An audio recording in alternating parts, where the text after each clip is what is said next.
الحمد لله رب العالمين الصلاة والسلام على رسوله النبي الكريم وعلى آله وأصحابه أجمعين. الحمد لله الذي هدانا لهذا وما كنا لنهتدي لولا أن هدانا الله. رب اشرح لي صدري ويسر لي أمري واحلل عقدة من لساني يفقه قولي. آمین یا رب العالمین۔ ہم نے بڑی فضیلت والی آیت سورہ یاسین شروع کر رکھی ہے، اور آپ دیکھ رہے ہیں کہ اس کے اندر قرآن کی ہر صورت میں مضامین کمال کے ہیں، لیکن بعض صورتیں جو ہے نا وہ اتنی، قرآن نے خود ان کو کہا ہے کہ یہ قرآن کا دل ہے۔ اب ذرا غور فرمائیں، آج میں اس کا خلاصہ آپ کے سامنے آخر میں ایک پورا دن خلاصہ رکھیں گے 1 گھنٹے کا، اور اب تک آپ نے دیکھا کہ کل جو ہم نے ساری آیات پڑھی ہیں وہ انسان کو آخرت کی یاد دہانی اس انداز سے کرائی گئی ہے کہ انذار کا پہلو غالب ہے۔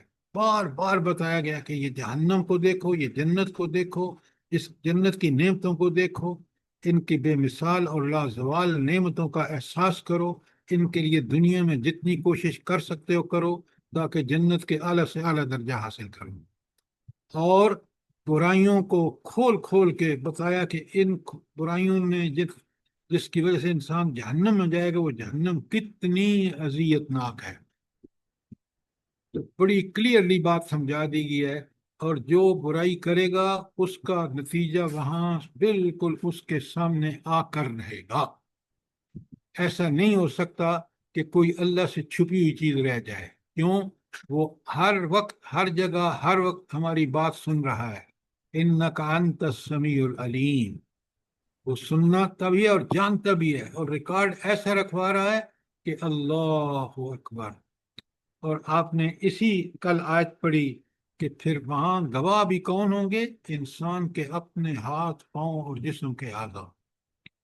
ہے کوئی بچنے کی صورت اس کے سامنے؟ بتائیں مجھے۔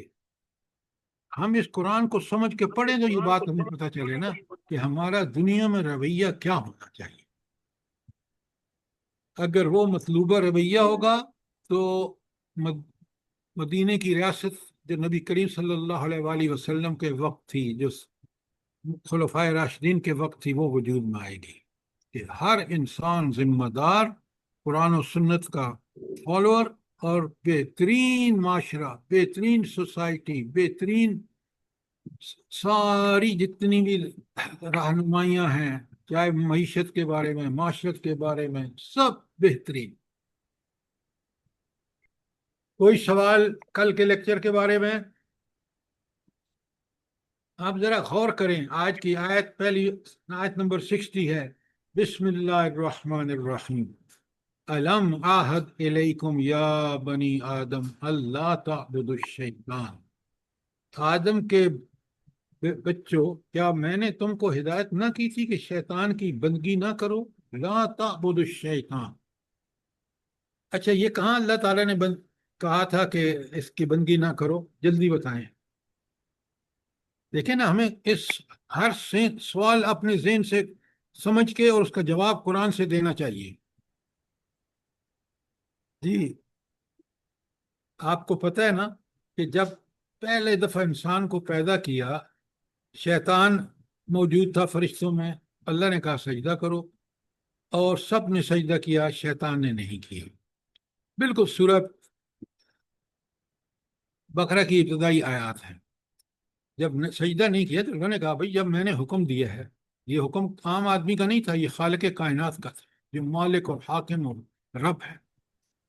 تو اس نے وجہ اس نے کیا پیش کی توجیہ کہ میں نے سجدہ کیوں نہیں کیا؟ اس نے کہا کہ دیکھیں یہ مٹی سے بنا ہے اور میں آگ سے بنا ہوں، مٹی پر آگ کی فضیلت ہے، لہذا میں اس کو کیوں سجدہ کروں؟ میں تو آگ سے پیدا ہوں اور آگ مٹی سے افضل ہے۔ اب یہاں اس کا امتحان تھا، اللہ نے فرشتوں نے تو منو ان، کیونکہ اس کو سجدہ کرنے یا نہ کرنے کا اختیار تھا، اس نے اختیار کا مس یوز کیا، اپنے آقا مالک اور خالق کی حکم کی نافرمانی کی، اور پھر ڈٹ بھی گیا۔ بعد میں آپ پڑھتے ہیں کہ اللہ پر الزام تراشی کرتا ہے کہ تو نے مجھے گمراہ کیا، لیکن تھا بڑا انٹیلیجنٹ۔ اس لیے آپ دیکھتے ہیں نا، ہر چالاک آدمی کو شیطان فوراً کہہ دیتے ہیں۔ وجہ یہ ہے کہ اس نے کہا کہ اچھا چلیں، اب یہ تو آپ جو ہوا سو ہوا، آپ ناراض ہو گئے، مجھ پر لعنت کی، یہ مجھے ذرا یہ اجازت دے دیں کہ میں اس بندے کو، جس کو تو نے سجدہ کرا رہا ہے نا، کہ میں اس کو گمراہ کر سکوں۔ تو اللہ تعالیٰ نے اجازت دے دی۔ اچھا، اللہ تعالیٰ نے کیوں اجازت دی کہ اس کو، انسان کو گمراہ کرنے کے لیے شیطان کو کیوں اجازت دی اللہ نے؟ میرے اور آپ کے پاس کیا دلیل ہے؟ سر انسان کی آزمائش کے لیے۔ ہاں، کیونکہ دنیا اللہ تعالیٰ نے آزمائش کے لیے بنائی، اور دونوں راستوں کو اختیار کرنے کے لیے اچھی طرح سمجھیے انسان کو اختیار دے دیے۔ ایک راستہ اللہ کا ہے، جس میں اللہ تعالیٰ نے اس راستے کی رہنمائی کے لیے کیا بندوبست کیا، جلدی بتائیں، فٹافٹ بتائیں۔ رسول اور پیغمبروں کو ہدایت بھیجی۔ اس نے قرآن، کتابیں اور انبیاء کو مبعوث، کتابیں نازل کی اور انبیاء کو مبعوث کیا۔ دوسرا، اس نے ہدایت کا کیا بندوبست کیا؟ فطرت میں اچھائی اور برائی کی تمیز رکھ دی ہاں، سر۔ اس نے انسانی فطرت کے اندر فَأَلْهَمَهَا فُجُورَهَا وَتَقْوَاهَا، اس کو برائی اور نیکی کی پہچان دے دی، عقل دے دی، سمجھ دے دی، بوجھ دے دی، ذہانت دے دی، تاکہ وہ حق پر چلنے کے لیے چیزوں کو پرکھے، سمجھے، اس کے بعد اختیار کرے۔ لیکن اب ہمارا یہاں سوال یہ تھا، میں نے جو آپ سے سوال کیا کہ اللہ تعالیٰ کہتے ہیں کہ میں نے تمہیں کہا نہیں تھا کہ شیطان کی عبادت نہ کرنا؟ اسی وقت اللہ تعالیٰ نے کہا کہ یہ دیکھو، یہ تمہارا دشمن ہے، یہ عدو و مبین ہے، یہاں بھی وہی الفاظ آئے ہیں، لہذا اس دشمن کے چالوں میں نہیں آنا۔ تو جب بھی انسان گمراہ ہوتا ہے، اللہ کے راستے کو چھوڑ دیتا ہے، تو وہ کس کے راستے پہ چلتا ہے؟ شیطان کے راستے۔ شیطان کے راستے۔ ہاں، وہ چرچ نافرمانی شیطان کرتا کے۔ ہے اللہ کی۔ تو اللہ کے اس شیطان کے حربوں سے کون بچ سکتا ہے؟ یہ آپ کو پتا ہونا چاہیے۔ اللہ عبادک الصالحین۔ جی عباد ہی اللہ تعالیٰ اللہ نے فرمایا عبادک میرے بندے۔ الصالحین۔ ہاں، جو اللہ کا بندہ بن جائے وہ شیطان سے بچ جائے گا، جو نفس کا بندہ بن جائے، شیطان کا بندہ بن جائے، طاغوت کا بندہ بن جائے، وہ شیطان کے راستے پر ہے۔ یہ اچھی طرح سمجھ لیں۔ آج مسلمان یا تو اپنی خواہشات نفس کے پیچھے چل رہے ہیں، یا طاغوت اور شیطان کے پیچھے، لیکن تینوں راستے بالآخر طاغوت شیطانی کے راستے ہیں۔ کیوں؟ اللہ کی نافرمانی شیطان کا کام تھا، اور یہ تینوں چیزیں جو ہیں وہ دراصل شیطان ہی کی پیچھے چلنے کے مترادف ہے، جو شخص اللہ کے احکامات کو نہیں مانتا۔ پوری طرح سمجھیں بات۔ اچھا، پہلی بات کہ اللہ نے صاف بتا دیا، روز اول کو بتا دیا، ہر نبی جو مبعوث ہوا اس نے آ کے بتایا، ہر کتاب جو نازل ہوئی اس نے بتایا کہ شیطان تمہارا دشمن ہے، اس سے بچنا ہے۔ اچھا، یہ ذرا مجھے بتائیں کہ لا تعبد الشیطان، شیطان کی عبادت نہ کرنا، یہاں عبادت کا کیا مفہوم ہے؟ اس آیت کے اندر رہ کے بتائیے۔ اطاعت ہے سر، اتباع ہے، جی شیطان کی اطاعت ہے۔ بالکل، آپ نے ٹھیک کہا۔ یہاں عبادت کا ایک معنی سمجھ آتا ہے، عبادت، عبادت کا معنی اطاعت، کہ اس کے اشاروں پر چلنا، اس کی ہر بات ماننا، اور اللہ کی، اگر مومن اللہ کی بات مانتا ہے تو اللہ کی عبادت کرتا ہے، اگر اپنے نفس کی بات مانتا ہے تو اپنے نفس کا غلام ہے۔ شیطان کو لوگ کوئی سجدہ تو نہیں کرتا نا، پرست پوجا تو شیطان کی نہیں کرتا، صرف کانا مانتا ہے۔ تو یہاں عبادت کا ایک معنی جو ہے وہ صاف واضح ہے اطاعت۔ دوسری جگہ جب انسان دعائیں مانگتا ہے وہ بھی ایک عبادت ہے، اور وہ ہے پرست پوجا۔ اور جب انسان غلامی کرتا ہے، ہر بات اللہ کی مانتا ہے اور جس سے منع کیا ہے رک جاتا ہے، تو اللہ کا غلام ہے۔ تو تین معنی قرآن میں بڑے واضح ہیں اور بڑے، دیکھیں نا، اب یہاں ہم اس آیت میں شیطان کی عبادت کو شیطان کی اطاعت کہیں گے اور کچھ بھی نہیں کہہ سکتے۔ تو اس طرح اب آپ کو سمجھ آ جانا یہ کہ عبادت کے کل تین معنی ہیں قرآن، ایک یہاں جیسے عبادت اطاعت، دوسرا غلامی پوری طرح ہر مسئلے میں، اور تیسرا پرست پوجا، دعائیں مانگنی ہوں اور سارے وہ احکام جو ہم سجدہ رکوع نماز کے جو ہیں وہ سارے پرست پوجا ہے۔ تو کوئی سوال عبادت کے بارے میں بڑا کلیئر ہو جائیے کہ تین معنی ہیں قرآن سے ثابت ہیں، ایک جیسے یہاں اس آیت میں اطاعت، دوسرا پرست پوجا، اور پرست پوجا جو ہے وہ یہ ہے کہ جیسے آپ وہاں کعبۃ اللہ کے گرد چکر لگاتے ہیں، یہ انتہائی محبت کا اظہار ہے کہ اللہ کا گھر سمجھ کر اس کے، تو یہ ایک پرست پوجا ہے۔ دعائیں مانگتے ہیں، دعا کس سے مانگنی چاہیے؟ اللہ تعالیٰ سے۔ کیوں؟ دعائیں سنتا بھی وہ ہے، قبول بھی وہی کرتا ہے، کسی اور کے پاس قدرت سرے سے ہے نہیں، یہ بھی پرست پوجا ہے۔ لہذا ہر قسم کی پرست پوجا صرف اور صرف اللہ تعالیٰ کے لیے ہے۔ جی عبادت رکوع اور سجود بھی پرستش اور پوجا میں آئیں گے جی یا اطاعت میں آئیں گے؟ رکوع اور سجود بھی پرستش اور کیا پوجا بات میں کر آئیں گے؟ رہے ہیں آپ؟ کیوں نہیں تمیز کرتے؟ رکوع اور سجود انتہائی محبت کی نشانی ہے، اور جب رکوع کرتے ہیں تو آپ کہتے ہیں سبحان ربی العظیم، اور جب سجدے میں جاتے ہیں تو آپ کہتے ہیں سبحان ربی العالی۔ تو یہ اطاعت نہیں ہے، یہ پرست پوجا ہے، انتہائی محبت کا اظہار۔ اس کو اطاعت نہیں کہہ سکتے، وہ پرست پوجا ہے۔ دعا مانگتے ہیں تو آپ اس یقین کے ساتھ کہ میرا رب سن رہا ہے، وہ سمیع العلیم ہے، لہذا اور وہی طاقت اور قدرت رکھتا ہے، اس لیے وہ جو ہے چاہے دعا ہو چاہے رکوع اور سجود ہوں، یہ پرست پوجا ہے۔ اب بات سمجھ میں آئی ہے کہ نہیں آئی؟ جی جی جی جی سر۔ سوال کیا کریں تاکہ چیزیں بڑی کلیئر ہوں۔ غلامی یہ ہے کہ زندگی کا کوئی میدان ہو، اخلاق کا، معاشرت کا، معیشت کا، غرضے کی کوئی بھی چیز ہو، آپ اور میں اس بات کو یقینی بنائیں کہ اس کام میں اللہ کا حکم کیا ہے اور اس کے مطابق اپنا آپ کو ڈھال لیں۔ اور اطاعت صرف کہنا ماننا ہے، جیسے یہاں اس آیت میں ہے کہ لا تعبدوا الشیطان، شیطان کی عبادت نہ کرو، یہاں عبادت کا معنی صرف اور صرف اطاعت ہوگی۔ تو یہ دو سوالوں پہ کوئی آپ کا کہ عبادت کے یہ تین معنی ہیں، ایک معنی یہاں پر ہے، اور شیطان کی عبادت اس لیے نہ کرو کہ انہ لکم عدو مبین، یہ قرآن میں 8 مرتبہ آیا ہے عدو مبین، کہ وہ تمہارا کھلا دشمن ہے۔ کھلا دشمن کون ہوتا ہے؟ جو چیلنج کرتا ہے۔ اس نے چیلنج کیا، اللہ تعالیٰ نے اس کو اجازت بھی دے دی کہ میں اس کو دائیں بائیں آگے پیچھے سے آ کے گمراہ کروں گا، اور جس کے نتیجے میں یہ جہنم میں جائے گا۔ یہ ہے عدو مبین کا مفہوم۔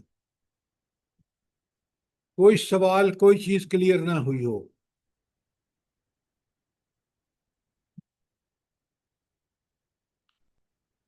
بات واضح ہے؟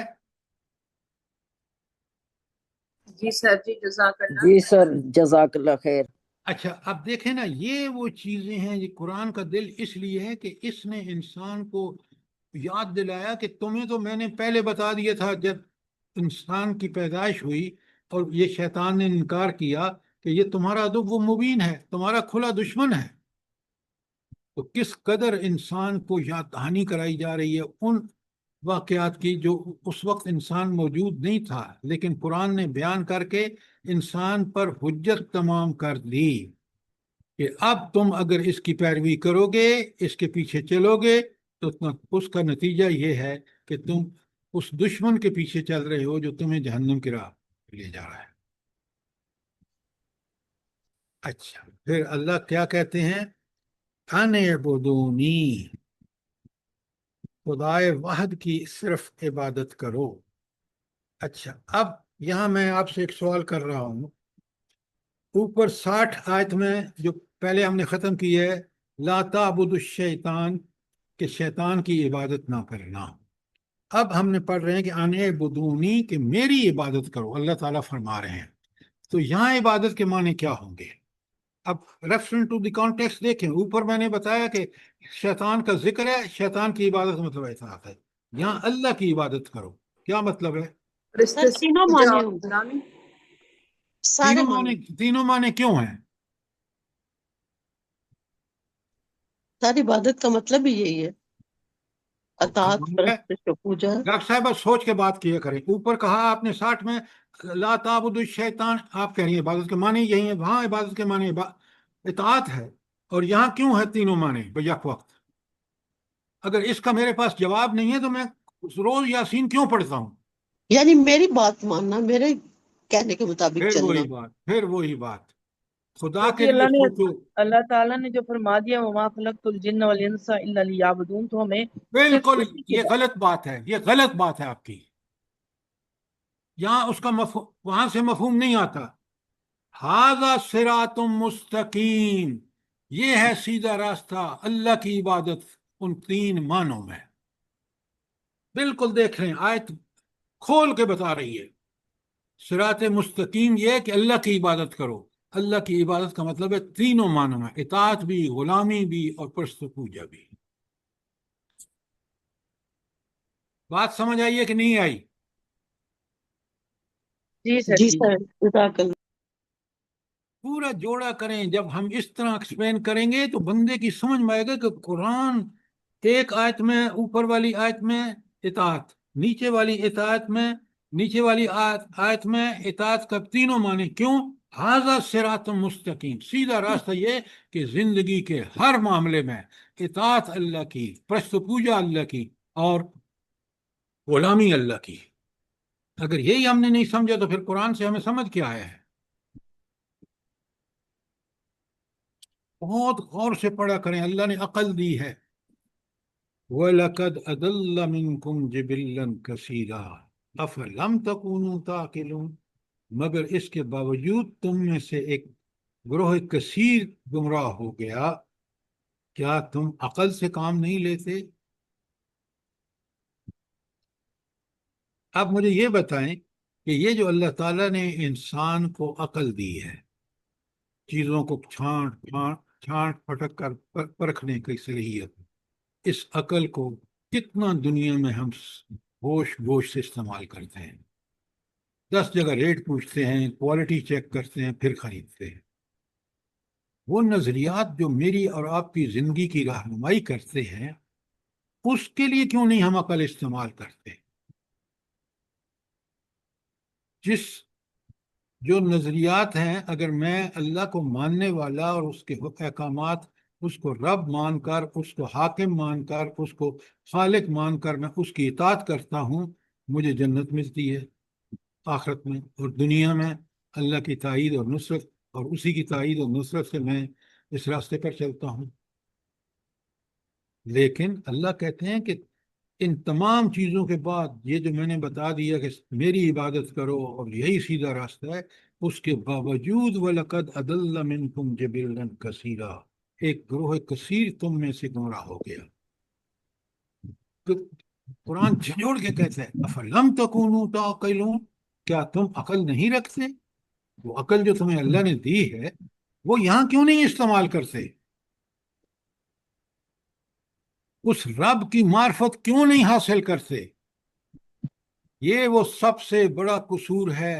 ہم نے انجینئرنگ، میڈیکل، فلسفہ، مینجمنٹ سب سیکھ لیا، لیکن قرآن نہیں سیکھا جو مجھے اور آپ کو بندہ بناتا ہے۔ اللہ کا بندہ بناتا ہے۔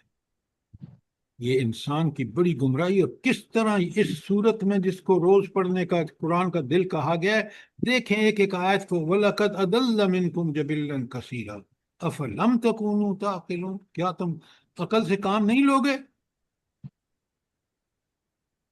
وہ چیز جو ایمان لا کر اس پہ عمل کرنے میں جو تمہاری اخلاق بنتا ہے، جو تمہارے سیرت بنتی ہے، جو تمہارے عقائد پختہ ہوتے ہیں، اس قرآن کو پڑھ کے سمجھ کے مجھے یہ بتائیں کہ آپ اس کے باوجود گمراہ ہو رہے ہیں۔ اللہ نے تو آپ پر حجت تمام کر دی، فطرت ایسی بنائی کہ نیکی کو انسان پسند کرتا ہے، برائی سے نفرت کرتا ہے۔ اس کی یاد دہانی کے لیے اللہ نے انبیاء مبعوث کیے، قرآن کتابیں نازل کی، پھر بھی یہ حالت ہے۔ تو قرآن کہتا ہے افلم تکونوا تعقلون، تم اس عقل سے کیوں نہیں کام لیتے جو اللہ نے تمہیں دی ہے؟ دنیا کے لیے تو اس عقل کو سوچ سمجھ کے اتنا استعمال کرتے ہیں کہ صحیح اگر گھر میں کوئی خراب چیز آ جائے نا خرید کے لانے والے کے کس قدر زندگی اجیرن کر دی جاتی، لیکن گھر کے اندر وہ خیالات اور وہ رہنمائی چل رہی ہے جو اس گھر کو تباہ کر رہی ہے۔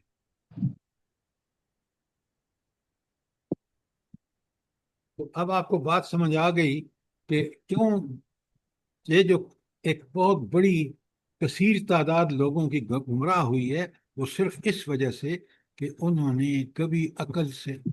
ایک اور بات بتاؤں آپ کو، آپ ذرا قرآن میں پڑھیں نا اولو الالباب، عقل والے لوگ کون ہیں، تو آپ کو قرآن بتائے گا کہ عقل والے صرف وہی ہیں جو اللہ کی وحی کے مطابق اپنے آپ کو ڈھا لیتے ہیں۔ انبیاء سب سے زیادہ عقل مند ہیں، ان کے فالوور سب سے زیادہ عقل مند ہیں، اللہ نے بچا لیا۔ اور سارے لوگ جو اس نبی کا انکار کیا، آپ دیکھ لیں سورہ آراف میں دیکھ لیں، سورہ ہود میں دیکھ لیں، سورہ شعراء میں دیکھ لیں، کس طرح تباہی ہوئی ہے ان منکرین کی، اس لیے کہ انہوں نے عقل سے کام نہیں لیا۔ وہ اللہ نے جو عقل دی تھی، انبیاء کی بات کو اگر وہ تھوڑا سا سوچ سمجھ کے غور و فکر کرتے تو حق ان کو واضح ہو جاتا۔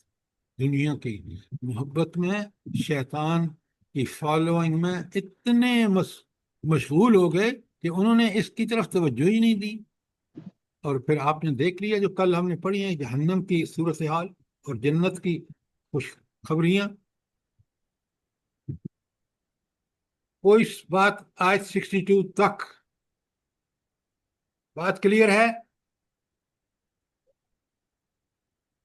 جی سر، سر جزاک اللہ بالکل خیر۔ کلیئر ہے سر، عقل کو تو دنیا پرستی میں لگا دیا ہے، تو پھر اللہ نے عقل جو دی تھی نا، وہ تو تھی کہ تم دنیا میں گزارو، اس کو استعمال کرو، لیکن سب سے پہلے یہ بات کا سمجھو کہ اس دنیا کو بنانے والا کون، اس کا تعارف حاصل کرو، اس کی صفات کا صحیح علم کر لو، پھر تمہارے لیے سب آسان ہو جائے گا۔ اور اگر وہاں انکار کر دو گے تو تمہاری عقل پر تالا پڑ جائے گا۔ یہ بڑی اہم بات ہے۔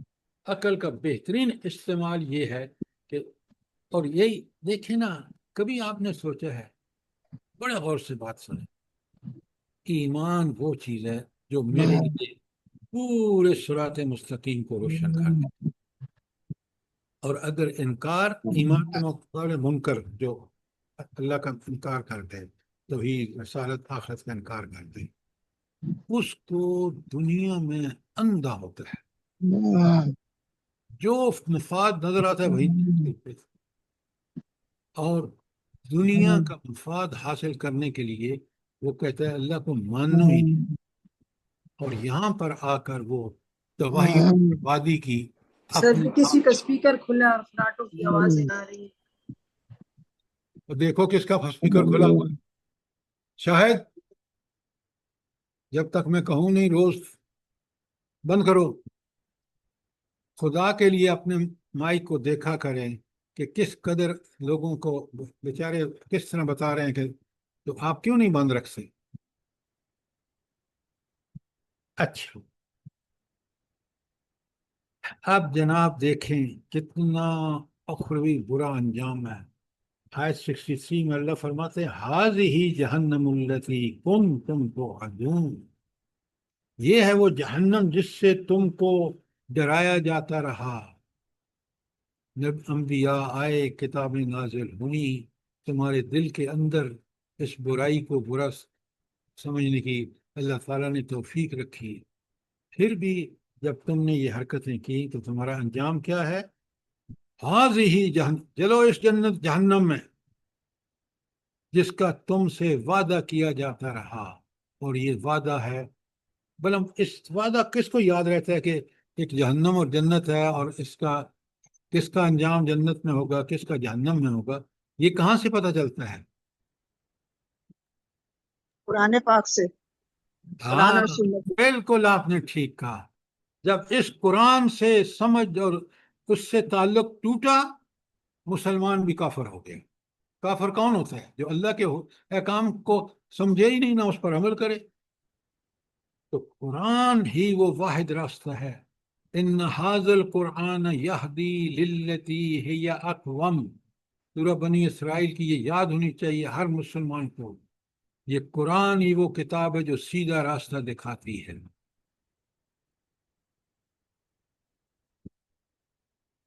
اچھا یہ بتائیں کہ دلوں کی جو بیماریاں ہیں دنیا میں، اللہ تعالیٰ نے انسان کو اس بات کی اجازت دے دی کہ وہ جو ہے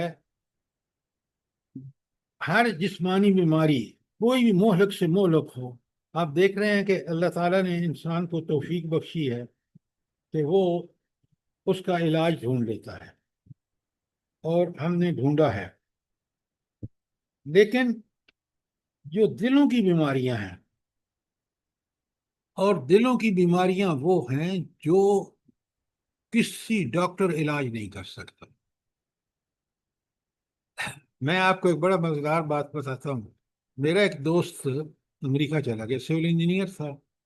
اچھا اس کو وہاں ڈپریشن ہونا شروع، جب ڈپریشن شروع ہوا تو وہ جب ڈاکٹروں کے پاس گیا، سائیکارٹسٹ کے پاس، تو اس نے کہا بھائی تمہارا جو دل چاہتا ہے نا وہ کرو، پھر سب ٹھیک ہو جائے گا۔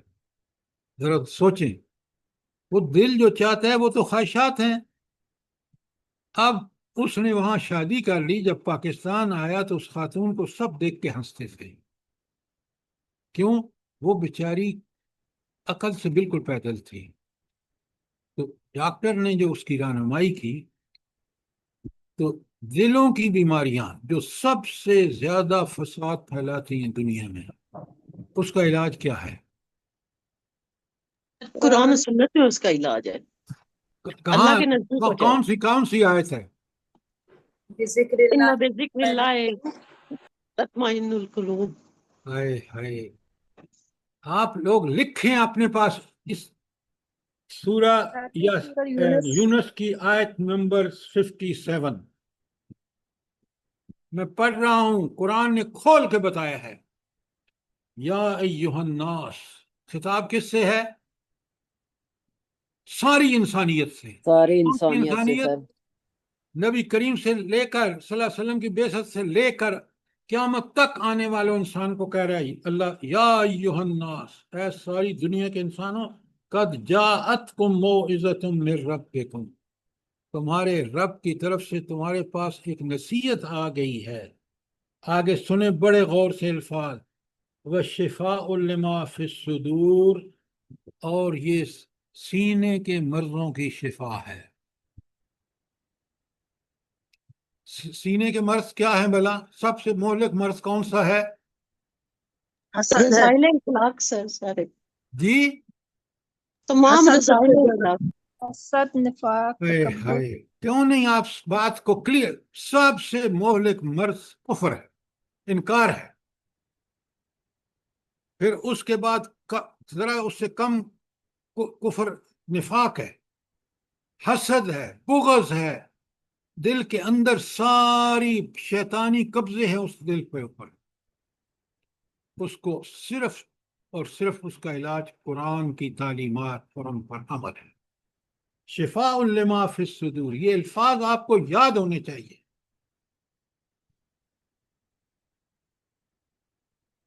آگے سنیں کتنی معنی خیز، کبھی ہم عقل سے کام لیں، سوچیں، غور کریں۔ آگے اللہ تعالیٰ فرماتے ہیں اسی 57 آیت میں، وَہُدًى، یہی ہدایت ہے، وَرَحْمَہ، اس ہدایت کو فالو کرو گے تو پھر کیا ہوگی؟ اللہ کی رحمت آئے گی، للمومنین، مومنوں کے لیے۔ مومن ہی وہ شخص ہے جو اس پر ٹھیک ٹھیک ایمان لا کر یقین کی حد تک پھر اس پر جب عمل کرتا ہے تو اللہ کی رحمت کا مستحق ہو جاتا ہے، صراط کس مستقیم پہ آ جاتا ہے۔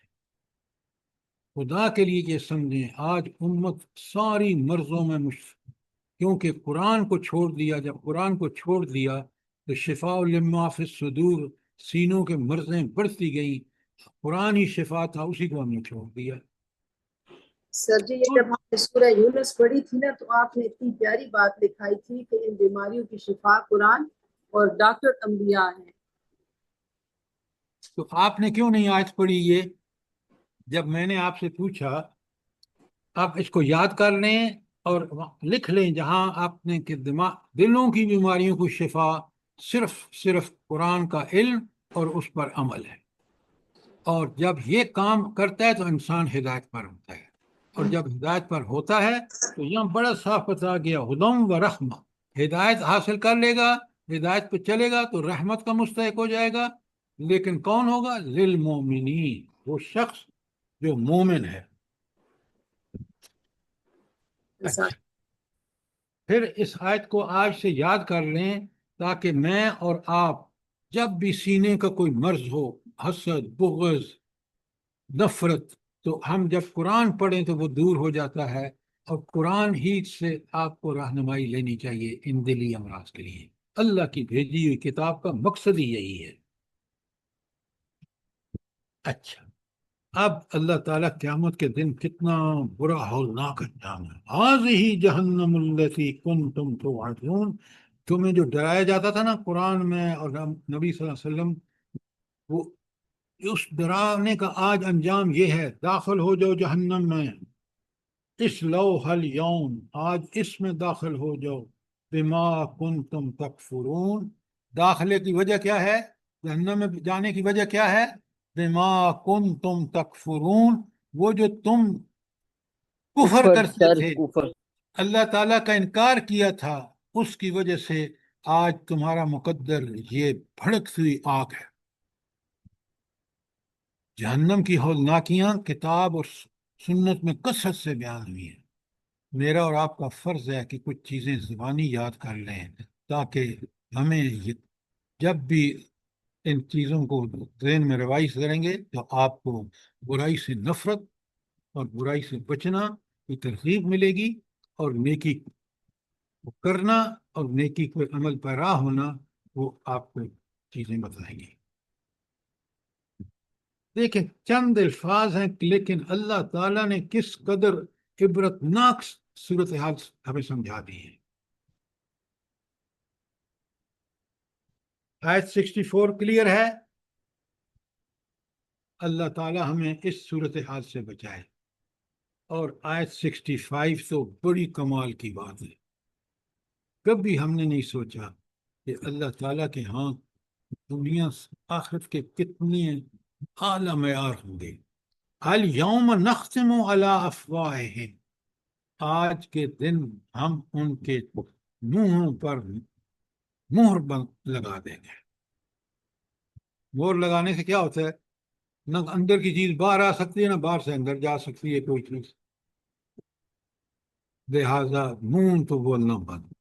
اور کیا بول رہے ہیں؟ وَتُكَلِّمُنَا أَيْدِيهِمْ، ان کے ہاتھ ہم سے بات کریں گے، تشہد ارجلہم، ان کے پاؤں گواہیاں دیں گے، بما كانوا یکسبون، وہ جو دنیا میں کرتوت کرتے رہے ان کے بارے میں ان کے ہاتھ پاؤں گواہیاں دیں گے۔ اب بتائیں کوئی بچنے کی صورت ہے وہاں پر؟ جلدی بتائیں۔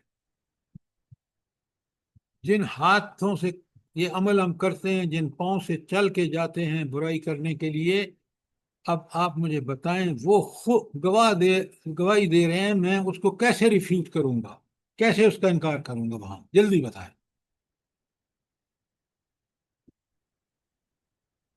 میں جھوٹا ثابت ہو کے رہوں گا۔ رب کا کمال دیکھیں، کیا اس دنیا کے کیا زبردست انتظامات ہیں اللہ کے۔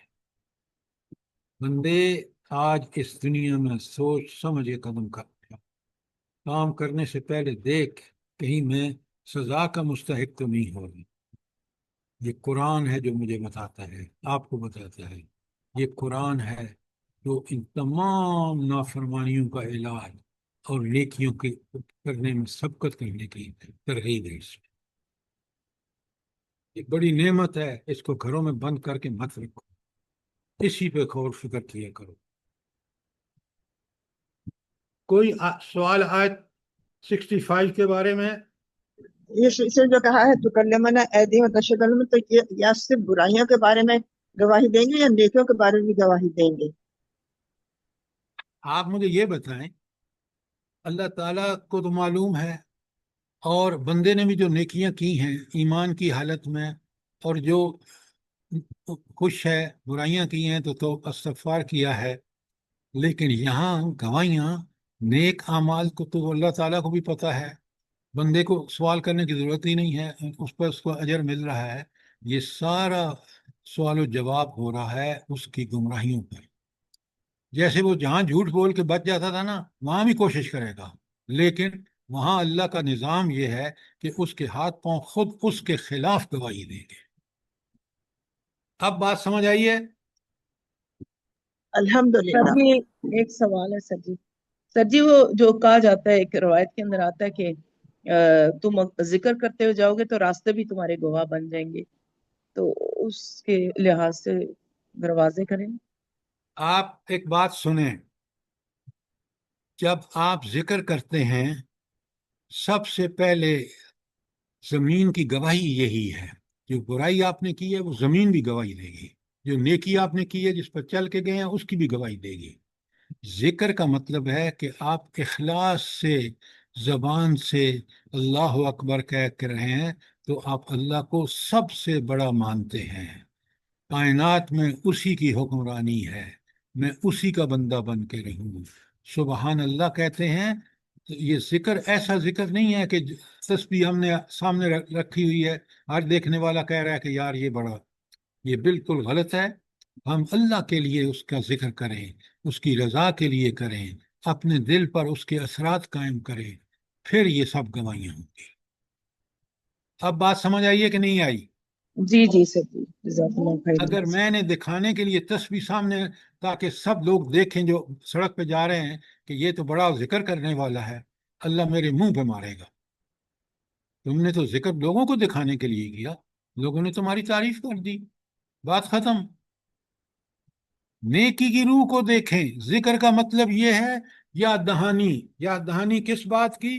کہ میرا ایک خالق، مالک، رازق اور حاکم ہے، اللہ اکبر وہ سب سے بڑا ہے، سبحان اللہ اس میں کوئی نقص نہیں۔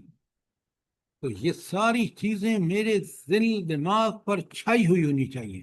ایسے ذکر کا اللہ تعالیٰ آپ کی زبان بھی، ہاں اگر اللہ تعالیٰ نے پوچھا تو اس کو گواہی دے گی، آپ کا دل دماغ ہر طرح مطمئن ہے۔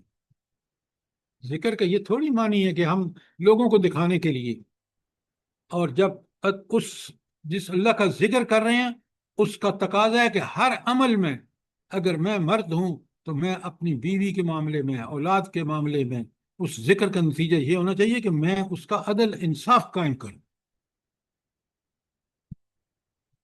بات کو تھوڑا سا سمجھنے کے لیے تفصیل کو سامنے رکھیں۔ اچھا جی سر، ذکر کا اصل مطلب تو یہی ہے کہ ہر وقت 24 گھنٹے ہر سیکنڈ اللہ کی نافرمانی سے ڈرا جائے اور اس کی ناراضگی سے ڈر کے بندہ صحیح عمل پہ رہے، یہی ذکر ہے۔ ڈاکٹر صاحبہ، ان الذین یخشون ربہم لہم مغفرۃ واجر کبیر، وہ جو ڈر آپ کہہ رہے ہیں نا، اسی کے نتیجے میں تو انسان برائیوں سے بچتا ہے اور نیکیاں کرتا ہے۔ اسی جی کے سر، یخشون کا لفظ کا استعمال کیا ہے کہ وہ دل میں اللہ کا خوف رکھتا ہے۔ قرآن نے کھول کھول کے بیان کیا ہے۔ سر اگر ذکر بھی کرتا رہے، تسبیح بھی رولتا رہے اور ہر کام میں زیادتی کرے تو یہ تو کوئی ذکر نہ ہوا. پھر تو اس کا ذکر کیا ہے؟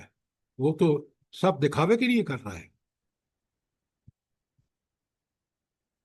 اچھا، یہ جو آیت ہے نا بڑی اہم ہے. میں آپ کو اس کے ساتھ لکھیں آیت 65 جو ابھی آپ نے سنی ہے نا، لکھیں سورہ نور کی آیت 24 اس کے ساتھ لکھیں، اور سنیں سورہ نور کی آیت 24 بڑے غور سے. یوم تشہد علیہم السنتہم وایدیہم وارجلہم بما کانوا یعملون. قیامت کے دن اس کے زبان، اس کے ہاتھ، اس کے پاؤں گواہی دیں گے جو کچھ وہ عمل کرتا رہا. یہ ایک جگہ آیت نہیں آئی ہے، 65 یاسین کی ہے اور یہ نور کی 24 ہے. ایک اور آیت لکھیں، سورہ حامیم سجدہ کی آیت 20. اللہ تعالیٰ فرماتے ہیں حتی اذا سر ما، آیت نمبر کیا ہے؟ ذرا جا کے بیٹھے نا، سورہ نور کی آیت 24 لکھ لی آپ نے؟ آمین. جی. اچھا، اب دیکھیں کتنی مماثلت ہے آیت 65 یاسین کی اور نور کی 24 میں. پھر اللہ فرماتے ہیں سورہ حامیم سجدہ کی لکھیں، سورہ حامیم سجدہ کی آیت 20 اور غور سے سنیں. حتی اذا ما جاؤہا، یہاں تک کہ وہ پہنچ جائیں گے اس کے پاس. کس کے پاس؟ جہنم کے پاس. پھر کیا ہوگا؟ شاہد علیہم، ان پر گواہی دیں گے، سمعہم، ان کی سماعت کان، و بس ابصارہم، ان کی آنکھیں، و جلودہم، ان کے کھال، بما کانوا یعملون، وہ جس چیز جو عمل دنیا میں کرتے رہے. تینوں آیتوں کو سامنے رکھ لیں، سمجھ لیں، تو اب مجھے بتائیں کہ اگر ہم نے اللہ کے ان نعمتوں کو ٹھیک ٹھیک استعمال کیا تو جنت، اور اگر غلط استعمال کیا تو جہنم. اور وہاں اگر ہمیں ذرا بھی کوئی الٹی سیدھی بات کی تو ہمارے ہاتھ پاؤں جلدیں وغیرہ سب دبائی دے گی. یہ ہے قرآن، یہ ہے سورہ یاسین، کہ جس کو پڑھنے کے بعد انسان اپنی سمجھنے کے بعد اصلاح پر زور دیتا ہے، اور وہ سب کچھ دنیا کے نہیں آخرت کے لیے کرتا ہے. اللہ تعالیٰ اس کو قبول کر لیتے. کتنی بڑی باتیں. آمین ثم آمین. سر جی ایک سوال ہے. سر جی جی یہ 65 میں فرمایا ہے سورہ یاسین کے یوم نختم علی افواہہم، اور سورہ نور میں فرمایا یوم تشہد علیہم السنتہم. وہاں پر تو منہ پر مہر لگانے کا حکم آ رہا ہے، اور یہاں پر ہے کہ ان کی زبانیں گواہی دیں گی. یوم تشہد علیہم السنتہم. کہ یہ آپ کو سمجھنے میں کوئی دقت نہیں جب آپ یہ سمجھیں کہ اس دن ان عذاب پر میرا اور آپ کا کنٹرول نہیں ہے. کس کا کنٹرول ہے؟ اللہ تعالیٰ کا. سر اب اللہ تعالیٰ اللہ کا. تعالیٰ جیسی صورتحال ہوگی ویسا ہی، کہ اگر وہ بکواس اپنی بات کو کنٹرڈکٹ کرے گا تو زبان کو اجازت دے گا کہ بول، اس نے یہ الفاظ کہے تھے یا نہیں کہے تھے. آپ کو کیوں شبہ ہو رہا ہے؟ جی جی سر جی ٹھیک ہے جی. اس لیے وہاں کے حالات اور واقعات کے مطابق یہ سارے اعضاء گواہیاں دیں گے، اور وہی گواہی دے گا جو جس اعضاء کو اللہ تعالیٰ بولیں گے. یہ آپ کے اور میری بھی سمجھ میں آتا ہے کہ جب اعضاء گواہی دیں گے تو میرے پاس کوئی جواب نہیں ہوگا، کیونکہ جن اعضاء سے میں نے وہ عمل کیا ہے وہ خود بتا رہے ہیں. اس لیے ان اعضاء کو اللہ کی امانت سمجھ کر بڑی احتیاط سے استعمال کرو. آگے صورتحال آ رہی ہے، پہلے سمجھیں بات کو پوری طرح سمجھیں. اچھا، اب اللہ تعالیٰ آیت 66 میں بتاتے ہیں کہ بندے ذرا سوچ تو صحیح، اس رب کا تمہارے اوپر کیا کنٹرول ہے. تمہارا سانس اس کے حکم سے چل رہا ہے، اور کیسا کنٹرول ہے؟ وہ جب چاہے جو چاہے تمہارے ساتھ کر سکتا ہے. یہ تو وہ رحمان، اس کی صفت ہے کہ اس نے دنیا میں تمہیں اجازت دے دی کہ کر جو کچھ کرنا ہے، لیکن تم کتنا بے بس ہے کہ جب میرے پاس آئے گا تو یہ تمہارا حال ہوگا جو اوپر ہم نے بیان کیا. اب اللہ فرماتے ہیں وَلَوْ نَشَاءُ لَطَمَسْنَا عَلَىٰ أَعْيُنِهِمْ، ہم چاہیں تو ان کی آنکھیں موند دیں، ان کی آنکھیں دیکھنا بند کر دیں. میرے ایک دوست نے جو اس وقت درس میں موجود ہے، انہوں نے مجھے بتایا کہ وہ اپنے ایک دوست سے ملنے گئے تو اس نے کہا کہ 2 دن پہلے مجھ پر کوئی ایسا اٹیک ہوا کہ میری آنکھیں سے نظر ختم ہو گئی ہے. ہم جب اسکول جاتے تھے نا تو اندھے 2-3 مل کے تو وہ کہتے تھے، کیا پیاری بات ہے، وہ کہتے تھے آنکھوں والے آنکھیں بڑی نعمت ہے.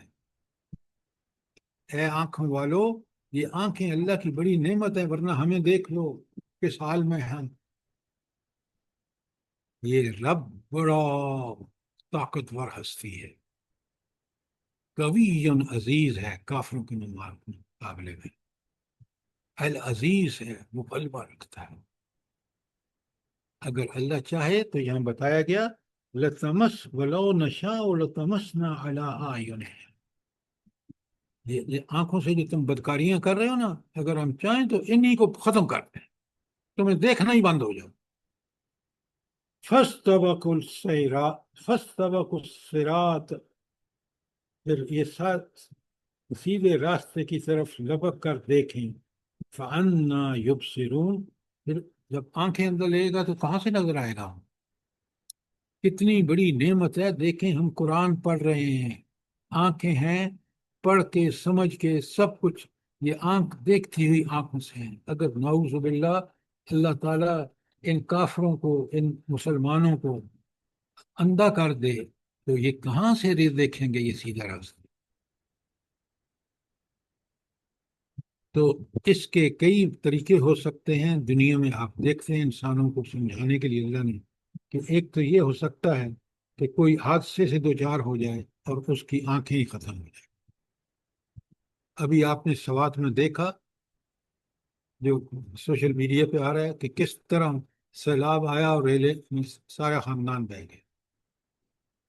دوسری صورت یہ ہے کہ اللہ تعالیٰ کوئی ایسا مرضی لگ جائے کہ بینائی ختم ہو جائے، تو پھر آپ سوچیں کہ جس رب کی یہ طاقتیں جو ہمارے ساتھ یہ کر سکتا ہے، دنیا میں ہم گوش گوش سے گزارے، پوری ذمہ داری سے ان آنکھوں کان کو سوچ سمجھ کے اس اللہ کی رضا کے لیے استعمال کریں. یہ اسی کی نعمتیں ہیں. سنیں اللہ تعالیٰ کہتے ہیں وَلَوْ نَشَاءُ لَمَسَخْنَاهُمْ عَلَىٰ مَكَانَتِهِمْ، اگر ہم چاہیں تو ان کو انہی کی جگہ پر اس طرح مسخ کر کے رکھ دیں. فَمَسْتَطَاعُوا مُضِيًّا وَلَا يَرْجِعُونَ، کہ یہ نہ آگے چل سکیں نہ پیچھے پلٹ سکیں. اللہ اکبر اللہ، یہ رب کی طاقتوں کا ذکر ہے. دنیا میں تو رحمان ہے لیکن آخرت میں بالکل عدل پر بات ہوگی. دنیا تو آزمائش ہے نا، ڈھیل بھی دیتا ہے. کیسی اللہ تعالیٰ کی طاقتیں، کیسی اس کی قدرتوں کا یہاں اظہار موجود ہے جو ہمیں بالکل سمجھ میں آتی ہے کہ یہ سب اللہ تعالیٰ کر سکتا. اور اللہ تعالیٰ بتا رہے ہیں کہ عقل سے کام لو.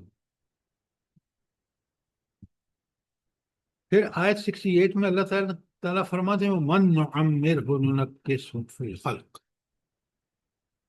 بالکل آپ میں سے جو 60 سے زائد ہیں نا یا 60 کے پیٹے میں ہیں، وہ اس بات کو سمجھ سکتے ہیں کہ اللہ رب العالمین نے کس طرح بڑھاپا ہمیں، کتنی صلاحیتیں جو ہیں وہ ڈیٹیریریٹ ہو رہی ہیں، وہ کم سے کم ہوتی جا رہی ہیں، جسمانی ہوں، روحانی ہوں، دماغی ہوں، نفسیاتی ہوں.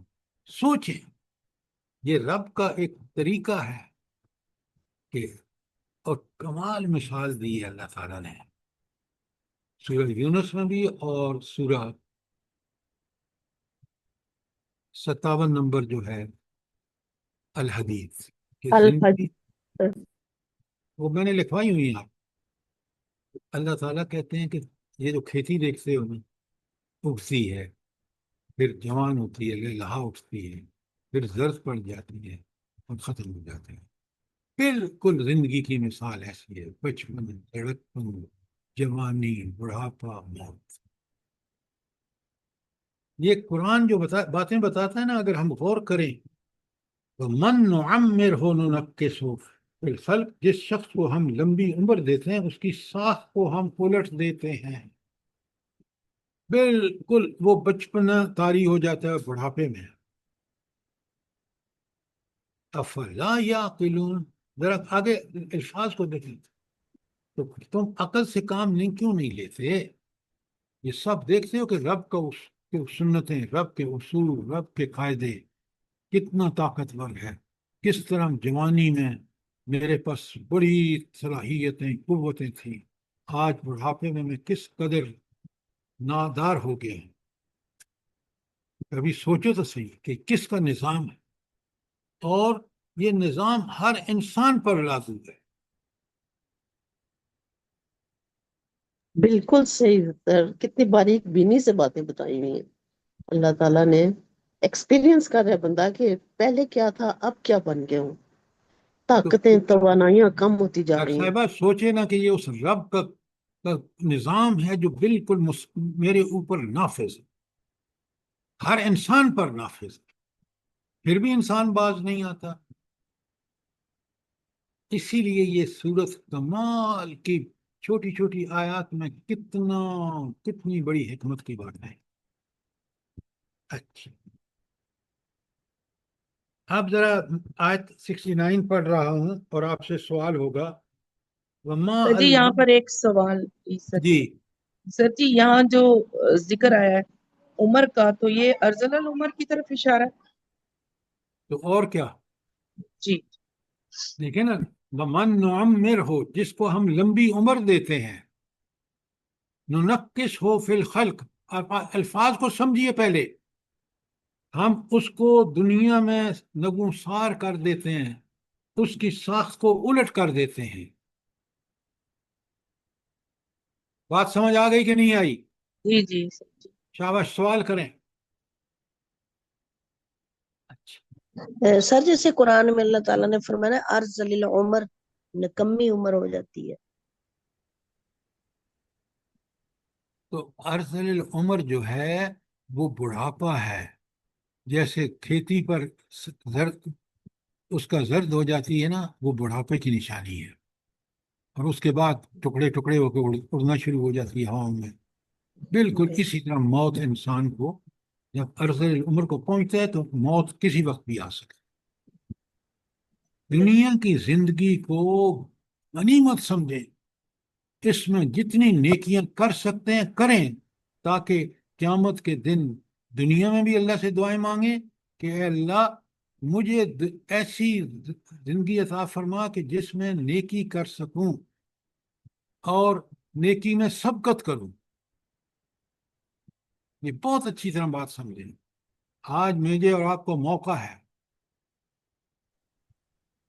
سر اس کا یہ معنی تھوڑا سا بتا دیں اگر، کہ یہ جو لمبی عمر ہم عطا کرتے ہیں تو یہ اس کو تھوڑا کھولیں کہ یہ ایک قسم کی خدا نخواستہ عذاب ہے یا سختی ہے انسان پہ جب وہ اپنے سارے ہوش و حواس بھول جاتا ہے. یہاں اللہ تعالیٰ کس کی طرف اشارہ کر رہے ہیں کہ یہ اچھی بات ہے یا جزاک یہ اس اللہ، کو عذاب میں جزاک مبتلا اللہ. کیا ہے؟ سنیں بڑے غور سے.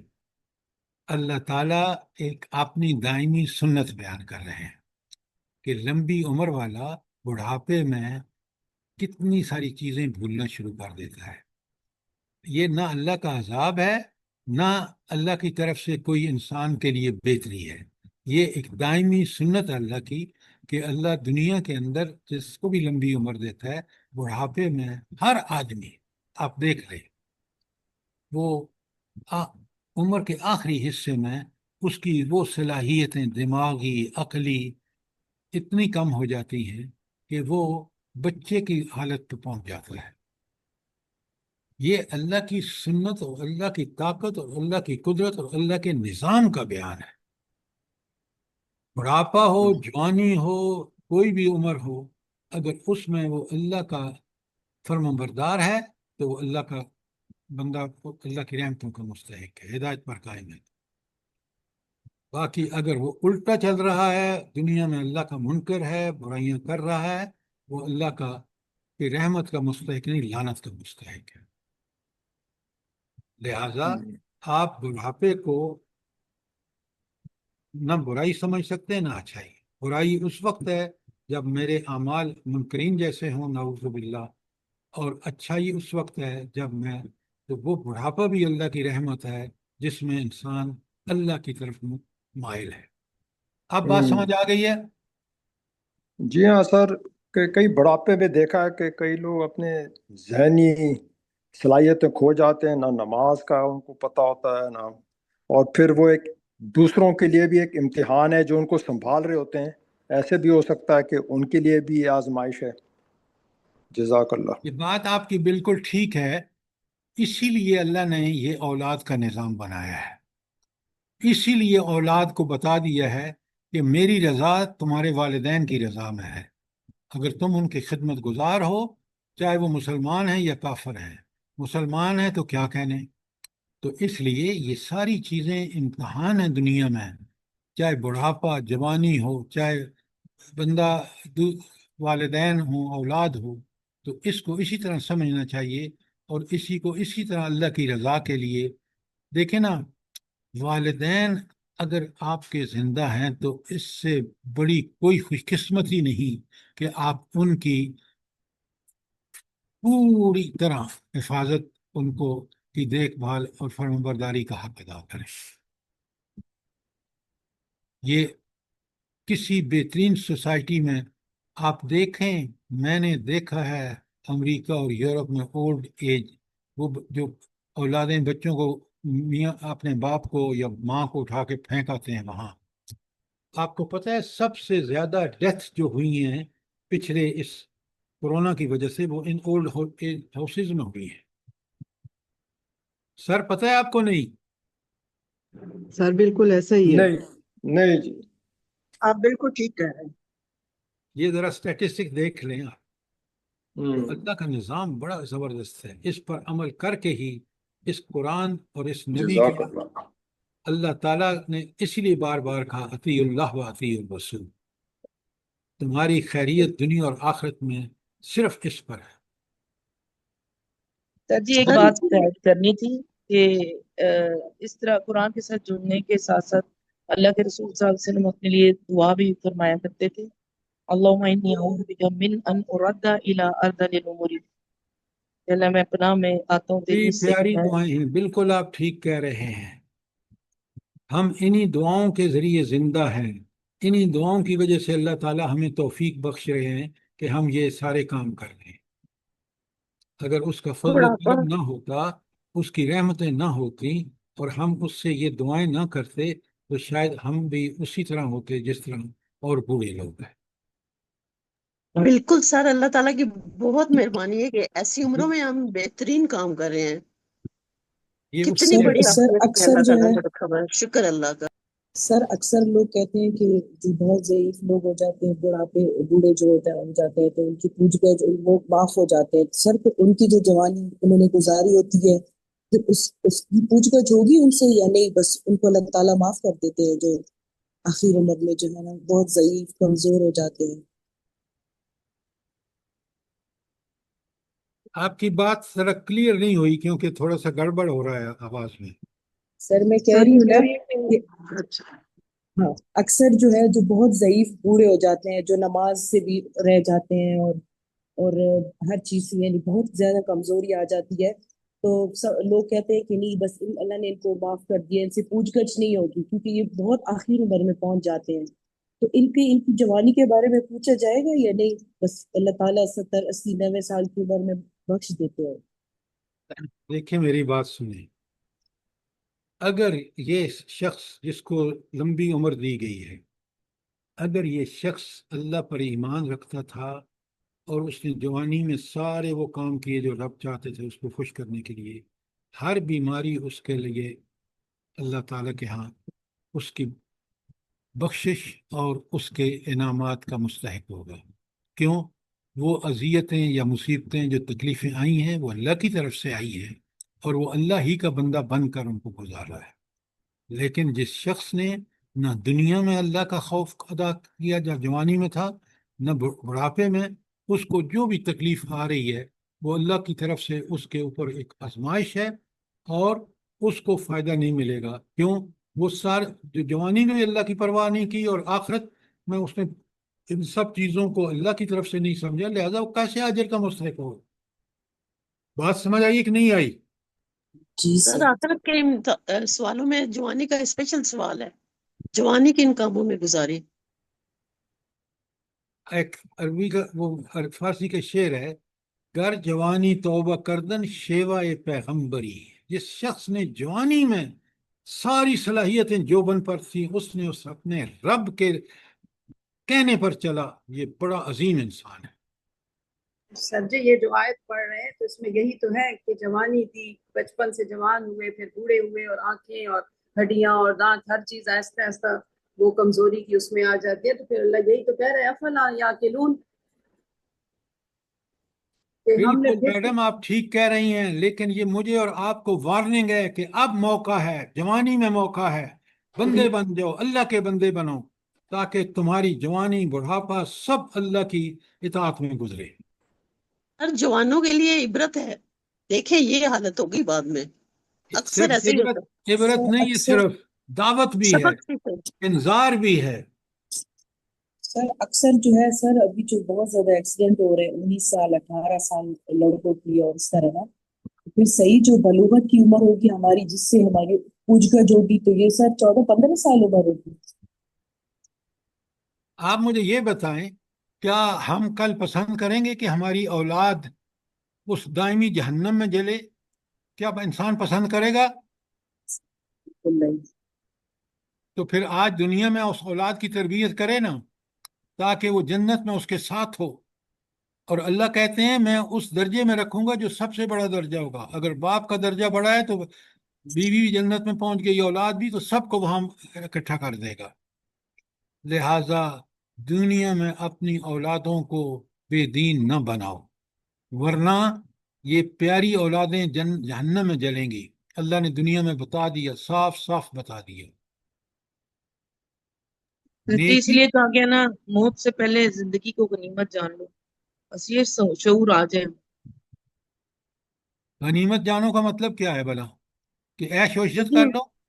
نہیں سر جی، مطلب کہ اللہ کی طرف اپنے آپ کو پھیر دو، یعنی اس کی طرف رخ کر ہاں، لو، میں اس کے آپ کو بتاتا ہوں، اللہ کی طرف آنے کا سب سے پہلے ایمان، کہ اللہ موجود ان تمام صفات کے ساتھ، کوئی ہستی، تو پہلی توحید کا یقین اور شرک کا مکمل رد۔